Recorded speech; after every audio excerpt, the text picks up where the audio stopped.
Bonjour tout le monde et bienvenue à une autre découverte pour entrepreneurs. Et aujourd'hui, je vais parler de la communication non verbale avec Manuel Constant. Et bien sûr, c'est Anthony d'Alias Entrepreneur qui va faire l'entrevue. Manuel, ayant œuvré une décennie comme coach sportif, Manuel était d'abord intéressé au plan physique de l'humain. N'ayant pas satisfait sa curiosité, il s'est plongé dans l'étude de la psychologie, de la philosophie et des communications interpersonnelles. Suite à sa spécialisation, il a fondé son entreprise Synergo et met son expertise à contribution en concevant des formations adaptées aux différents milieux professionnels. Puis aujourd'hui, je suis vraiment content de recevoir Manuel parce qu'on va parler du non-verbal. C'est comment que le non-verbal peut influencer une discussion, comment qu'on peut interagir avec l'autre personne et bien comprendre la discussion qui est en train de se passer. Et puis, c'est aussi bon quand on a des discussions avec nos fournisseurs, avec nos clients, avec nos employés, et puis même, c'est bon avec tout le monde, avec nos parents, avec nos enfants, avec notre femme. Alors, on va vraiment démystifier le non-verbal aujourd'hui. On va en parler ensemble. Mais avant de commencer, j'aimerais remercier nos partenaires d'Alias Entrepreneurs. Sans eux, le podcast ne pourrait pas être gratuit. On ne pourrait pas faire autant de contenu gratuit, c'est-à-dire la Banque nationale qui nous supporte depuis le tout début d'Alias Entrepreneurs. La Banque nationale a cru au projet dès la journée 1, a voulu aider les entrepreneurs du Québec, puis a investi pour développer du contenu pour les entrepreneurs. Par la suite, il y a le MEIE, le ministère de l'Économie, de l'Innovation et de l'Énergie, le programme Persévérance, un programme pour les entrepreneurs en difficulté. Vous avez des difficultés financières? Vous ne savez pas si vous allez être capable de passer à travers, vous êtes certain de ne pas être capable de passer au travers, vous commencez à moins bien dormir la nuit, le programme Persévérance de Think Tank Entrepreneur est là pour vous. Le programme a commencé le 9 janvier 2023.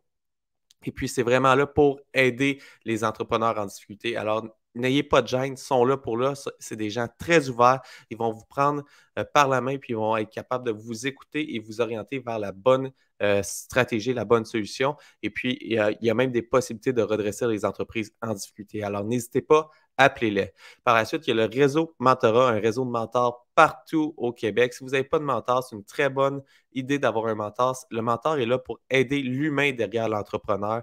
Alors, je vous conseille d'aller voir le réseau Mentorat. Et bien sûr, il y a le CETEC, le Centre de transfert des entreprises du Québec. Acheter une entreprise, c'est un super de beau levier de croissance. Il y a aussi, si vous êtes à la fin de votre carrière, vous pouvez léguer votre entreprise à un autre entrepreneur, aller chercher des sous avec ça et puis permettre à un entrepreneur d'aller plus loin. Et puis, au lieu de vous lancer dans le vide et pas savoir quoi faire, racheter une entreprise pour se lancer en affaires, c'est une super de belle solution.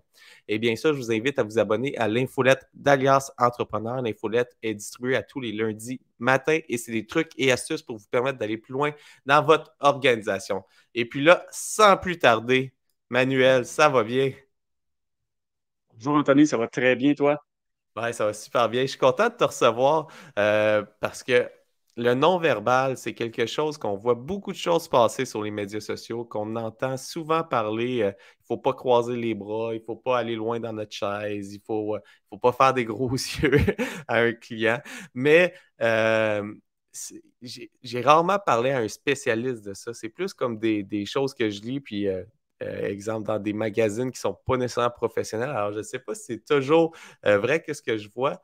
Mais aujourd'hui, je suis vraiment content de pouvoir en parler puis vraiment orienter ça aussi sur une discussion un petit peu plus business, alors avec mes clients, avec mes fournisseurs, avec mes employés. C'est vraiment le but de la discussion d'aujourd'hui. Mais j'aimerais ça qu'on commence par parler puis définir c'est quoi le non-verbal. Non, c'est extrêmement large. D'abord, j'aime que tu aies quand même dénoncé le fait qu'il y a beaucoup de charlatanisme à travers le sujet. Le but aujourd'hui, on ne fera pas le procès de ça et de ces gens-là. Là, c'est pas, on ne va pas là du tout. Mais il y a beaucoup de n'importe quoi. Il y a beaucoup de gens qui surfent sur la vague parce que c'est un sujet qui est mystérieux.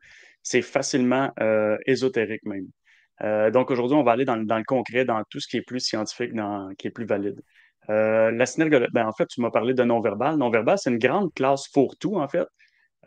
Parce que si vous cherchez le nom non-verbal, il n'existe pas dans le dictionnaire.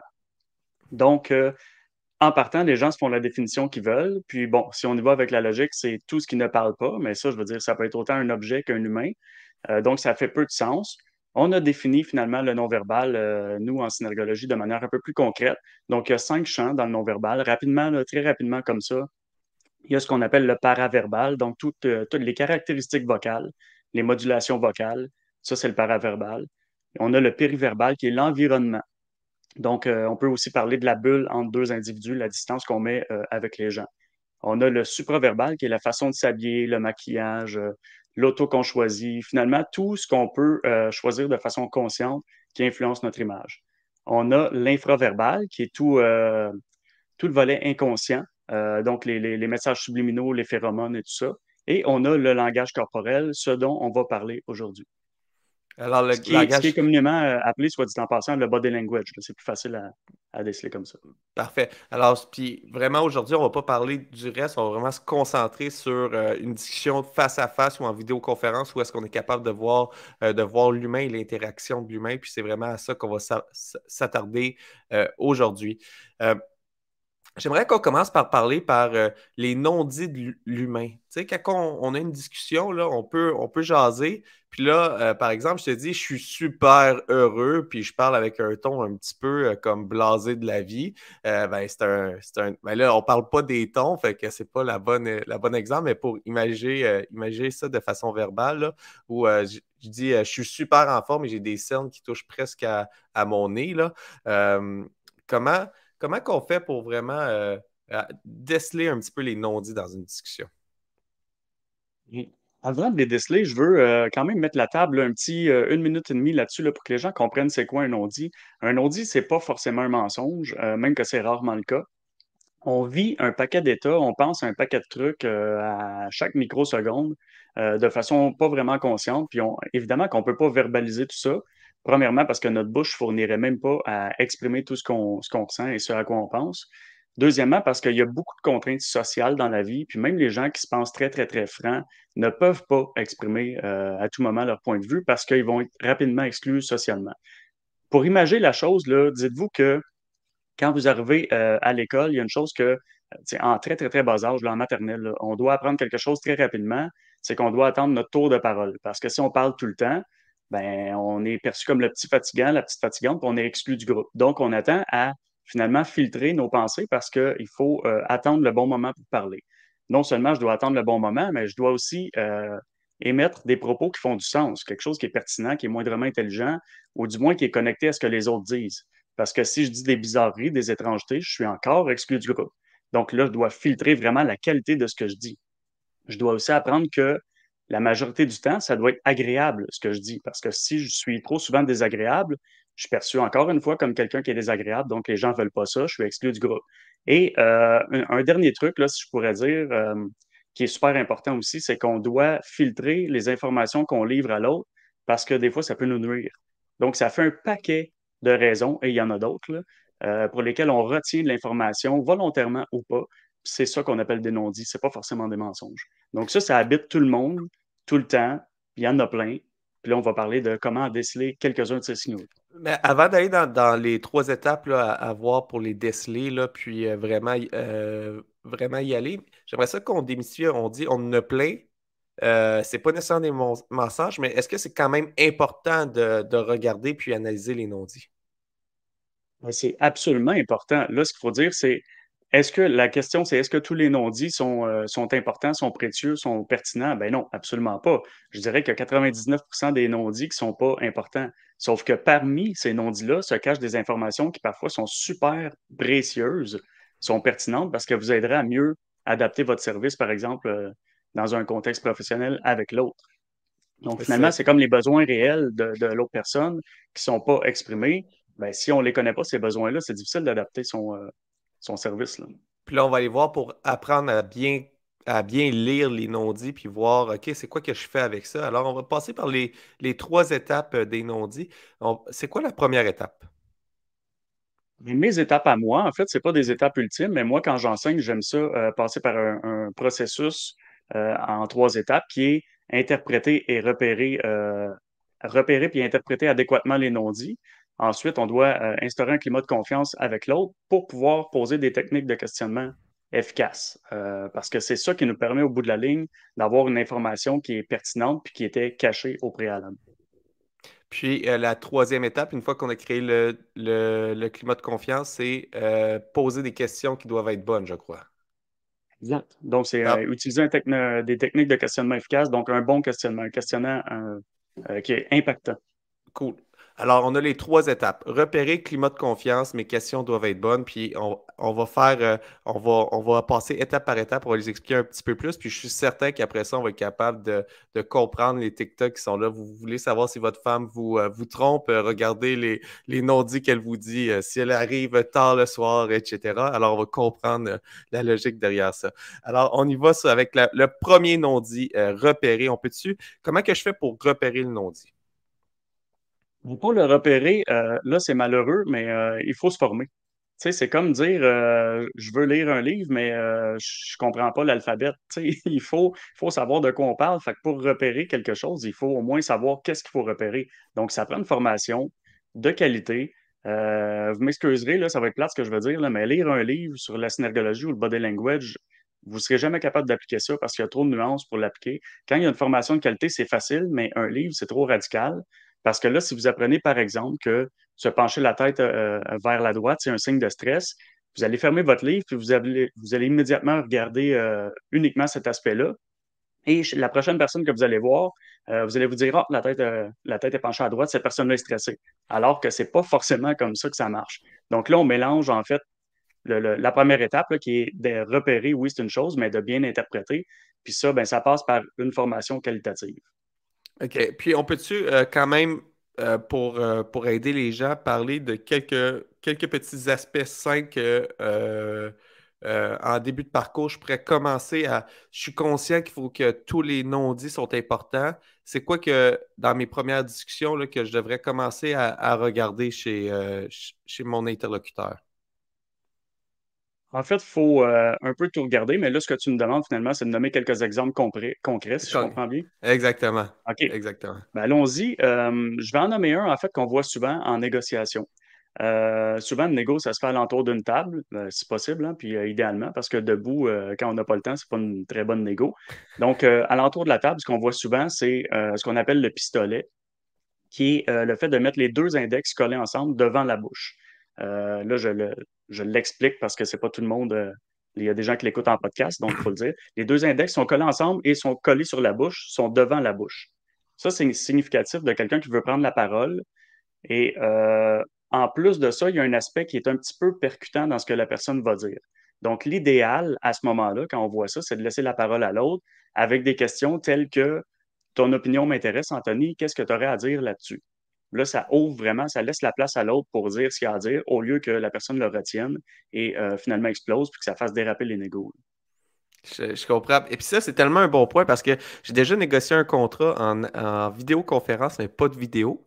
Et puis, c'était tellement difficile de comprendre qu'est-ce que la personne voyait. Tu parles, puis tu n'as pas l'interprétation. Puis c'est là que tu comprends que tout le non-dit est important. Tu sais, OK, qu'est-ce que je viens de dire? Ça l'a-tu offusqué? Y a-tu un petit sourire en coin? Est-ce qu'on est dans une bonne direction? Est-ce qu'il est resté neutre? C'était dans ses attentes? Alors, sans être un expert, on peut quand même prendre attention, puis y aller. Puis c'est là que ça m'apporte au deuxième point qui est le climat de confiance, parce que tu as parlé en négociation d'être autour d'une table ronde. Est-ce qu'on ben, on a dit table ronde, c'est pas, j'imagine que c'est pas obligé d'être autour d'une table ronde, là, ça peut être table carrée, peu importe. Là. Mais quand on parle de climat de confiance, avoir une négociation euh, dans un lieu neutre, est-ce que, comme un restaurant, est-ce que c'est mieux que de l'amener dans mon bureau professionnel? Tu sais, j'aimerais ça qu'on parle un petit peu comment qu'on fait pour établir un climat de confiance entre deux personnes, puis un petit peu les étapes de la relation aussi, là. Mon Dieu, que ça, on pourrait partir pendant 2 jours là-dessus, mais je vais faire ça de façon très concise parce que là, je suis conscient que les gens veulent de la nourriture là, à se mettre sous la dent rapidement. Donc, il y a beaucoup de choses à dire dans la façon d'instaurer un climat de confiance, mais on va y aller de manière, on va nommer les trucs principaux. Dans tout contexte, l'important, c'est d'utiliser un environnement qui est optimal. Puis ça, ben, justement, ça passe par le fait que non seulement l'environnement doit être neutre, idéalement, surtout en égo. Là. Quand on est en égo, on veut un environnement neutre parce que si on est dans une entreprise plutôt que dans une autre, ça instaure en fait un rapport de force puis un inconfort pour les gens qui sont invités. Donc, environnement neutre. Par contre, je déconseille le restaurant, à moins que ce soit une première rencontre, là, puis que ce soit très informel là, entre deux individus, puis que c'est juste pour apprendre à se connaître. Mais dans quelque chose qui est important, je préconise de loin un environnement qui est sans distraction. Donc, un bureau fermé quelconque qu'on peut louer, avec même le moins de fenêtres possible ou les stores fermés pour pas qu'il y ait de distraction. Avec ça, vient, s'il vous plaît, fermez vos téléphones, parce que ça, c'est la pire chose à faire là, quand quelqu'un vous parle, il vous livre des informations importantes, il vous fait des confidences, puis que là, votre téléphone sonne. Même si vous ne le prenez pas, ça coupe le flow. L'individu risque de. Là, après ça, vous risquez de vous excuser puis de dire: Ah, c'est pas grave, continue, vas-y, je t'écoute. L'autre personne risque de dire un truc comme Non, non, c'est beau, j'avais fini. Mais elle n'avait pas fini. Il y avait d'autres choses qui s'en venaient. Fait que, un, l'environnement. Là, je vois que tu Alors, avais une question, je mais m'imagine, je m'imaginais une genre d'interrogatoire de prison, là, on l'apporte, tu sais, pas de fenêtre, tout, tout fermé, avec juste une table au centre. C'est neutre pour être neutre, mais, tu sais, quand on parle, parce que si on veut pas l'amener dans nos bureaux, on veut pas être nécessairement dans ses bureaux, on parle pas d'un restaurant, est-ce qu'il y a des solutions comme des bureaux qu'on loue, ça existe dans plusieurs oui. régions, ça? OK. Ben oui, en fait, il y a des coworking qui poussent un peu partout, là, dans toutes les villes, il y a plusieurs coworking. Ces gens-là se fendent là derrière pour vous louer des bureaux à l'heure. Tu sais, louer une petite salle de conférence là, qui va vous coûter 40 ou 75 pour avoir une belle relation avec un individu dans un environnement professionnel, ça vaut son pesant d'or, là. Donc ça, c'est une excellente. En fait, c'est probablement la meilleure solution parce que c'est un bel environnement professionnel, puis il est très, très, très neutre. Puis s'il n'y a pas de... Dans certaines régions plus éloignées du Québec, il n'y a pas encore beaucoup de coworking. Si on se rencontre dans un endroit où est-ce qu'il n'y en a pas, est-ce qu'aller dans un grand restaurant qu'on connaît, puis qu'on peut demander, on appelle, on fait une réservation dans un endroit plus éloigné du restaurant pour ne pas avoir de distraction, est-ce que ça peut être une solution alternative? Absolument. C'est vraiment très, très, très viable, là. Faut juste comme s'assurer de ne pas être tu sais, dans le milieu de la place où il y a des tables tout le tour, puis il y a du monde partout, parce que là, il y a comme trop de distractions. Mais oui, dans un petit coin reclus du restaurant, ça fait très bien l'affaire. C'est super. Puis avant de passer aux autres points, j'aimerais ça un petit peu comprendre, là, parce que c'est arrivé dernièrement, j'ai rencontré des nouvelles personnes, des nouveaux clients potentiels, des nouveaux collaborateurs potentiels, puis on s'est rencontrés en personne, puis là, on l'a fait dans un milieu neutre initialement, mais c'est toujours un petit peu touché entre, OK, là, est-ce que notre relation est assez forte pour qu'on s'invite dans nos bureaux ou on reste dans dans le restaurant? Je compare ça un petit peu à une date, là, ta première date que tu t'en vas, ta rencontre, là, tu t'en vas dans la même chose, un milieu neutre, mais c'est Cal que tu peux l'inviter à aller aller un petit peu à la prochaine étape, d'aller dans un milieu un petit peu moins neutre, l'inviter à prendre un souper chez toi au lieu d'aller au restaurant. Là, tu sais, c'est un peu le même concept, là, l'inviter dans ses bureaux, mais c'est à quel moment qu'on peut sentir un petit peu dans le non-verbal que, ah, OK, là, il y a des liens de confiance qui sont établis, puis là, on peut passer à la prochaine étape. Moi, c'est sûr que ça va être difficile de nommer les indicateurs non verbaux là-dessus parce qu'il y en a vraiment plein, là. Puis là, il faudrait parler de la différence entre un vrai et un faux sourire, puis tout ça. Mais ça, là, qu'est-ce que tu nommes là, ça peut se faire très rapidement s'il n'y a pas d'énormes enjeux. Euh, Moi, je parlais surtout en termes de négo, là, parce que là, on parlait de l'environnement neutre, là. C'est vraiment avec des négos où il doit avoir un environnement neutre du début à la fin. Même à la signature du contrat, que ce soit là, un patronat puis un syndicat ou deux individus qui veulent signer un contrat, c'est préférable de faire ça dans un endroit neutre, même à la signature du contrat. Par contre, là, si vous rencontrez quelqu'un, vous êtes coach, par exemple, puis vous avez un client potentiel, bien, ça peut se faire très rapidement là, chez vous. Ça peut même se faire la première fois, tu sais, parce qu'il n'y a pas de réel enjeu de tirer la couverte chacun sur leur côté, si on veut, là. Je comprends bien. Alors, on a parlé de l'endroit, puis au-delà de l'endroit, créer un climat de confiance, c'est pas juste le milieu, là. Il y a les deux personnes. C'est déjà arrivé qu'il y a un super de beau milieu, je rentre dans une place, puis je me sens pas bien. Alors, il y a plus que le milieu. C'est quoi les autres choses à faire attention pour créer le climat de confiance? J'ajouterais deux autres points majeurs. J'ajouterais l'aspect temporel de la chose, c'est-à-dire ne pas se sentir pressé. Tu veux pas arriver dans un rendez-vous puis savoir que l'autre a un autre rendez-vous dans 45 minutes ou dans une heure. Puis là, ben, plus les enjeux sont élevés, plus tu vas avoir de temps. Tu sais. Fait que si tu négocies un super gros contrat, tu sais, garde-toi l'après-midi. Là. Si tu rencontres la personne à une heure, il ne faut pas que tu te bookes quelque chose à 2h30 parce que si jamais ça va super bien, en fait, puis là, vous êtes rendu dans des conversations encore plus profondes, tu ne veux pas couper ça pour rien. Donc, il faut que tu respectes la profondeur de la discussion qui est en cours. Donc, d'avoir des zones tampons là, qui sont considérables. Là, donc, l'aspect temporel, ne pas faire en sorte que l'autre se sente pressé. Bouquez-vous pas des rendez-vous trop proches après. That's it. C'est assez simple, ça. C'est relativement simple. C'est plus simple à dire qu'à faire, par contre, là. Mais Oui, alors, quand on a un agenda chargé, mais de là encore, je ramène ça à l'enjeu, en fait. Tu sais, si c'est une grosse négo, un gros contrat, on fait ça. Par contre, je veux dire, si on rencontre un client potentiel, on n'est pas obligé de se garder 4 heures pour, tu sais, à un moment donné, tout le monde travaille. C'est correct de booker comme 4, 5 rendez-vous dans l'après-midi, mais ça va avec l'enjeu, l'importance de l'enjeu, là.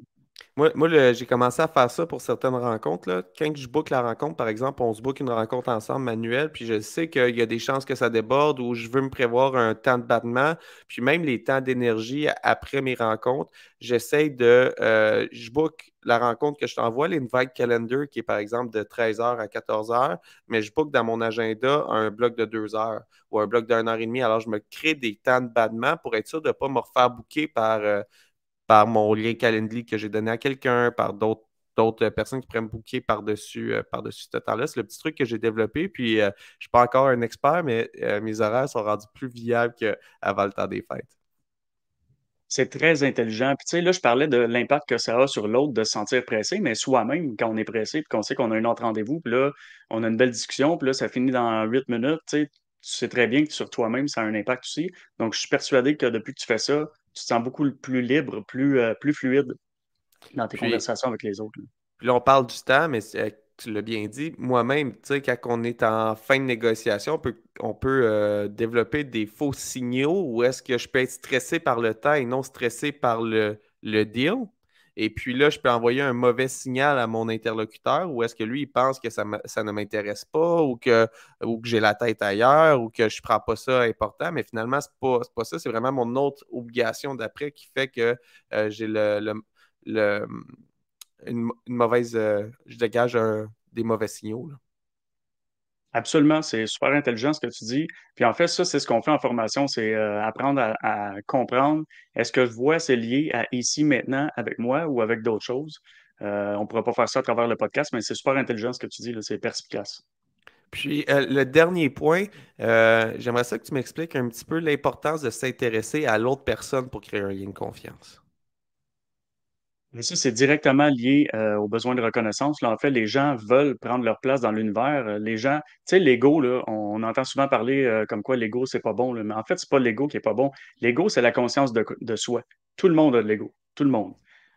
C'est normal qu'on veuille prendre notre place dans l'univers, puis qu'on veuille participer, en fait, à la vie sociale. Donc, tout le monde veut ça.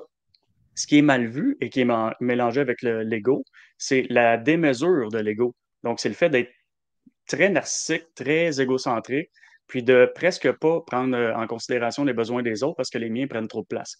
Donc, de toujours parler, de toujours parler de soi, de pas s'intéresser à l'autre, ben, si l'autre personne a envie de participer à sa vie sociale, puis que toi, tu lui laisses pas la chance de faire ça, c'est sûr que la personne vit pas un beau moment, là. Puis là, j'ai répondu à ta question, mais je reviens. Comment instaurer un climat de confiance? Là, il y avait un dernier point qu'on n'a pas abordé. Rapidement, comme ça, il faut démontrer un peu de vulnérabilité. La relation entre deux individus, là, si on veut avoir une réelle connexion, il faut trouver le moyen d'exposer un minimum de vulnérabilité à l'autre. Sinon, l'autre personne sent qu'on est très distant, très intouchable, inatteignable, un peu inhumain, si on veut, là, puis qu'on a un peu l'image parfaite de la personne qui a bien même du succès, mais avec qui on ne connecte pas. Donc, ça, en fait, ça touche un peu à ta dernière question aussi.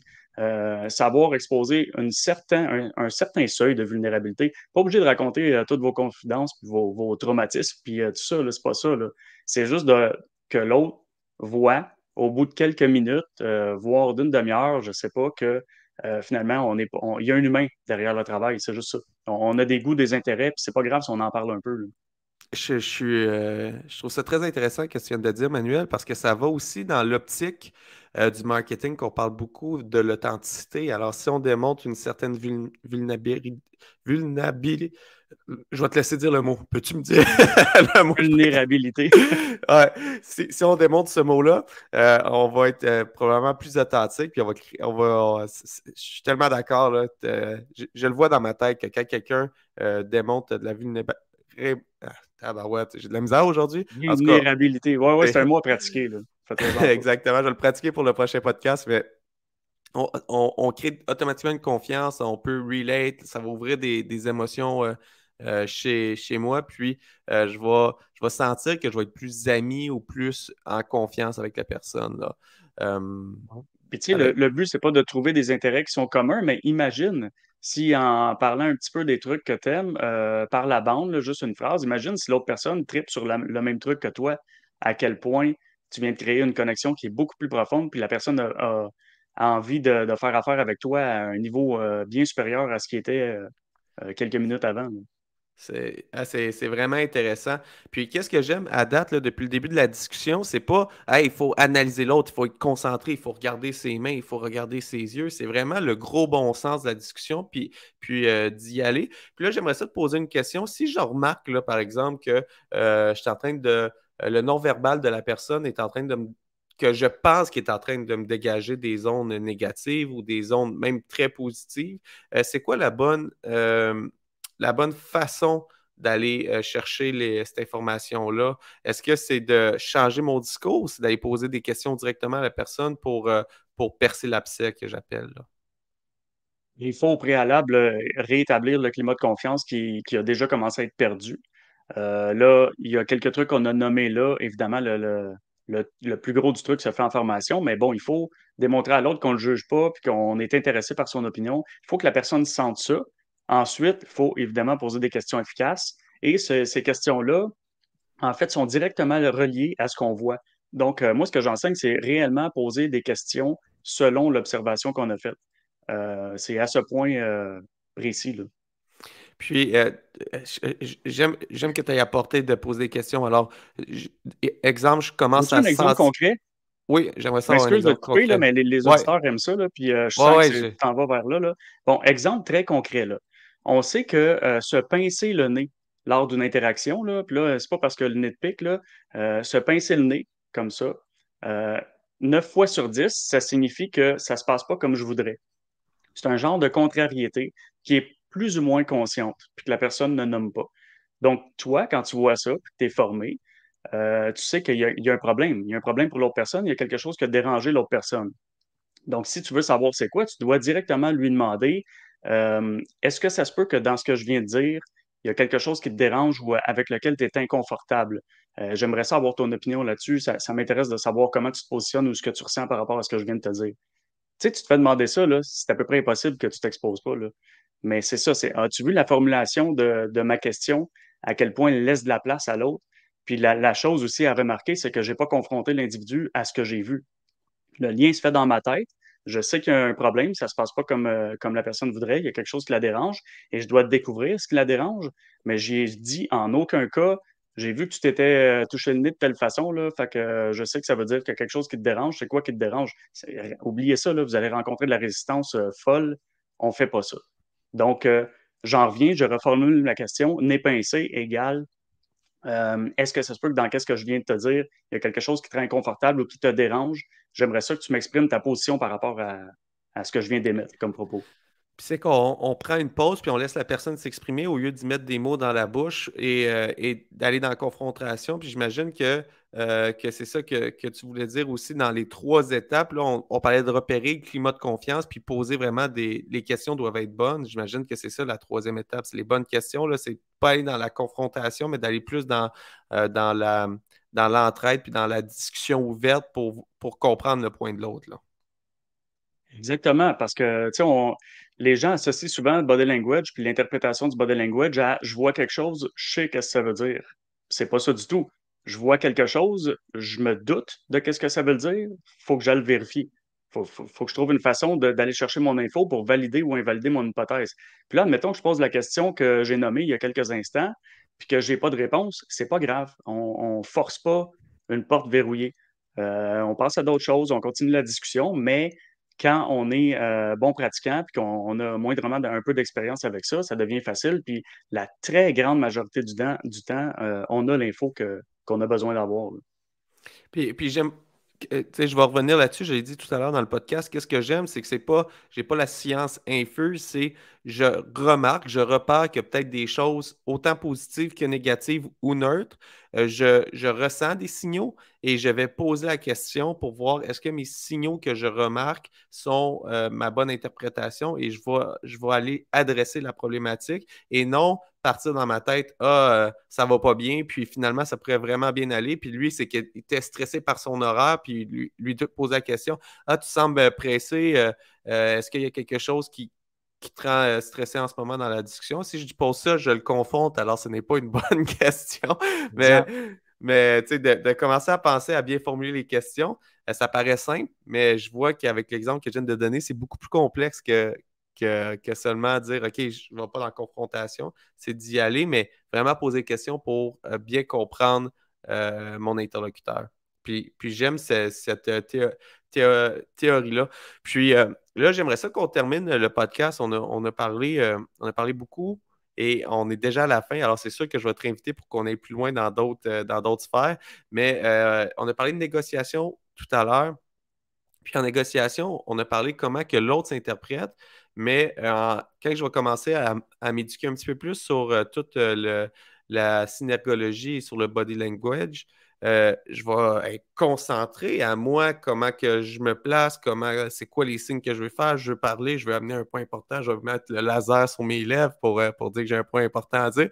Mais c'est quoi en négociation, quand je commence à connaître le body language? Est-ce que je dois absolument contrôler mon body language ou j'y vais plus naturel? Excellente question. Le truc là, de contrôler son body language, là, c'est un mythe, ça, là, c'est une croyance de licorne. Tu ne peux pas contrôler ton body language. Tu peux penser que tu le contrôles. Premièrement, il faut que tu saches quoi contrôler. Puis comme il y a très peu de gens formés sur la Terre, ben, quand tu ne sais pas quoi contrôler, tu ne peux pas te contrôler. Mais même si tu le savais, le temps que tu passes dans ta tête à contrôler ton body language et à penser à ce que tu vas contrôler, tu n'es plus avec l'autre. L'autre s'en rend compte, il ne sait pas ce que tu fais, mais il sait que tu ne l'écoutes plus. Puis là, tu viens de scraper la relation. En une seconde, c'est suffisant pour faire OK, l'autre ne m'écoute pas, je suis plus intéressé. Donc, ça, c'est en aucun cas, on a contrôle de notre body language. Il faut vraiment, je termine là-dessus, là, il faut vraiment apprendre à assumer que finalement, mon état intérieur, peu importe comment on appelle ça, là, mes pensées, mes émotions, ma position mentale, mon état intérieur va toujours être reflété par mon body language et je n'y peux rien. Donc, il faut que je sois dans une attitude qui est saine et positive et constructive si je veux que mon body language reflète ça. Parce que si je veux arnaquer l'autre, puis je cherche des moyens de le faire, même si je contrôlais mon body language, il y a d'autres signaux qui vont paraître, là.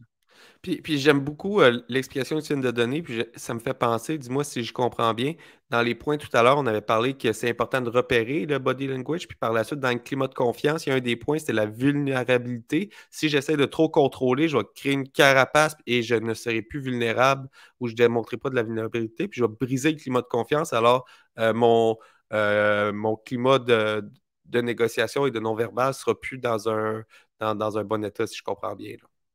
Bien vu. Parfait. J'aimerais ça. As-tu un dernier mot que tu aimerais passer à l'auditoire avant qu'on termine le podcast? J'avais pas pensé à un dernier mot, mais moi, je dirais intéressez-vous à la synergologie appliquée. Il y a des formations, il y en existe de très rares, il y en a des plus qualitatives, mais intéressez-vous à ça. Allez voir ce qui se fait sur la synergologie appliquée. Puis, en fait, le mot de la fin, là, c'est que la synergologie, c'est à caractère humaniste. C'est pas fait pour arnaquer, pour trouver des stratégies de négociation pour gagner par-dessus l'autre. C'est fait pour mieux s'intéresser à l'autre, pour mieux comprendre ses réels besoins. Et de cette façon-là, je suis en mesure d'adapter un meilleur service. Donc, faites attention à vos lectures. Mais bon, intéressez-vous au moins au sujet. Puis je trouve que tu as dit exactement ma philosophie face à ça. Puis la raison pourquoi je t'ai invité, Manuel, c'est le but, ce n'est pas d'arnaquer l'autre, c'est pas d'influencer la discussion, mais c'est d'être capable d'avoir des signaux pour peut-être éviter des problématiques qui seraient venues plus tard ou peut-être pour accélérer certaines décisions. Et puis les signaux sont là et c'est d'adresser ces signaux-là une fois que je les perçois. Et c'est pas prendre pour acquis, la personne a de l'air heureuse avec moi, puis finalement, c'est une façade, puis j'ai jamais posé la question, puis la personne a juste toujours de l'air heureuse. Ou l'inverse, la personne à chaque fois qu'elle vient, hey, elle n'a pas de l'air contente de mon service. Finalement, j'y offre le meilleur service, mais c'est son attitude commune d'être bougonne, tu sais.